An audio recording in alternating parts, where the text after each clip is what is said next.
پہلا سوال، اگر برقع پہننا یا نقاب کرنا اسلام کی انٹیگرل ایسنشل پریکٹس ہے تو قرآن میں ایک بھی ورس دکھائی جائے جو نقاب یا برقعے کی بات کرتی ہے؟ سپریم کورٹ میں جتنے وکلا، وکیل، آرگنائزیشن والے، سوشل آرگنائزیشن جو ہاتھ اٹھا رہے وَيَحْفَظْنَا دلیل ہے ہمارے لیے، اور اسلام کو صرف قرآن سمجھ کے بتائیں گے یہ خیانت ہے، یہ کفر ہے، یہ منافقت ہے۔ اسلام صرف قرآن نہیں ہے بلکہ قرآن اللہ کا آرڈر ہے، اور اس پر عملی جامہ بانا، اس پر امپلیمنٹیشن والی جو زندگی ہے، اس سے امپلیمنٹیشن جو کروایا گیا وہ اسلام کا حصہ ہے۔ ریفرنس لکھ لیجئے میڈیم، سورہ احزاب آیت نمبر 33، سورہ احزاب آیت نمبر 59، سورہ احزاب آیت نمبر 32، یہ تمام جگہوں پر پردے کا جو حکم ہے اسٹڈی کریے، اس کے بعد کسی چینل پہ یا کسی آدمی کے سامنے آپ بولیں۔ سوال جو بازار کے اندر اس وقت کیا جا رہا ہے وہ یہ کہ اسلام کے بیسک ٹیننٹس میں حجاب اور پردہ کہاں ہیں، آپ یہ بتا دیجئے۔ یہ سوال صوبی خان جو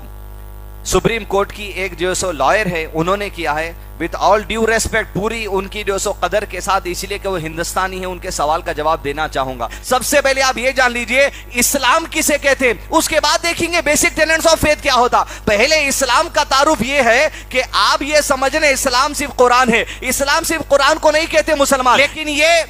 کہ اسلام کی اصل یہ ہے اعلموا ان الاسلام هو السنہ والسنۃ بالاسلام، اسلام محمد صلی اللہ علیہ وسلم کی پریکٹیکل زندگی کو کہا جاتا ہے، اور آپ صلی اللہ علیہ وسلم کی پریکٹیکل زندگی کو سنت کہا جاتا ہے، اور سنت یہ ہے والسنۃ بالاسلام، اور سنت یہ حقیقی معنی میں اسلام ہے۔ اس لیے کہ عائشہ رضی اللہ عنہ، جس سے آپ علم حاصل نہیں کر رہے، جو اپنی نسلوں میں اپنی بچی کا نام عائشہ نے رکھتے، حضرت عائشہ سے پوچھا گیا اللہ کے نبی صلی اللہ علیہ وسلم کا عمل کیا تھا، وہ اسلام پہ عمل کرتے، آپ نے جواب دیا تم نے قرآن نہیں پڑھا۔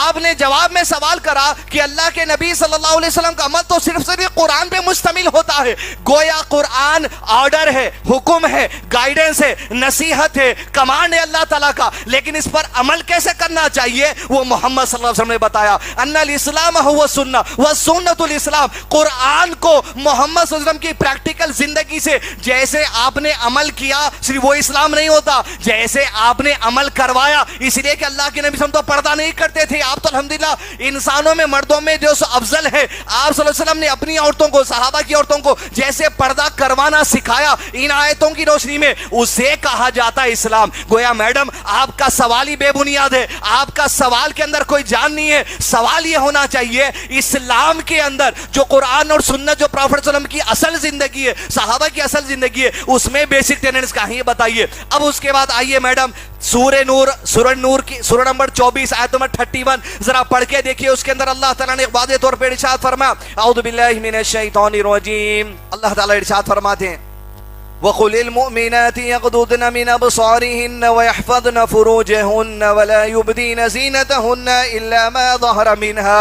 میڈم توجہ دیجئے اس الفاظ کے اوپر، وَيَحْفَظْنَا سیکیور کرنا، وَيَحْفَظْنَا سیکیور کرنا، وَيَحْفَظْنَا چھپانا، حفاظت کرنا، یہ حفاظت کرنا، وَيَحْفَظْنَا جو لفظ ہے اس میں ساری سیکیورٹی کی بات آ گئی، اور اللہ تعالیٰ کہہ رہے اپنی جو زینت ہے، آرنامنٹیشن ہے، چہرے کا میک اپ ہے، آئی لیشز ہے، تمہارے کانوں کے بالیاں ہیں، تمہارے ہاتھوں کا زیور ہے، تمہارے گلے کا زیور ہے، تمہارے گلے کا اس ہے، وَيَحْفَظْنَا یہ اپنے شوہر کے علاوہ اتفاق سے اگر والد کے سامنے ہے یا اتفاق سے بیٹے کے سامنے یہ حصہ اگر ظاہر ہو جائے تو کوئی بات نہیں، شوہر کے لیے تو سارا جسم تمہارا حلال ہے۔ وَيَحْفَظْنَا اب جو وَيَحْفَظْنَا کہا گیا اس سے مراد ہے سیکیور کرنا، اس سے مراد ہے ڈھانپنا، اس سے مراد ہے چھپانا۔ اسلام سیکھیے۔ اب یہ جب آرڈر آیا، ارے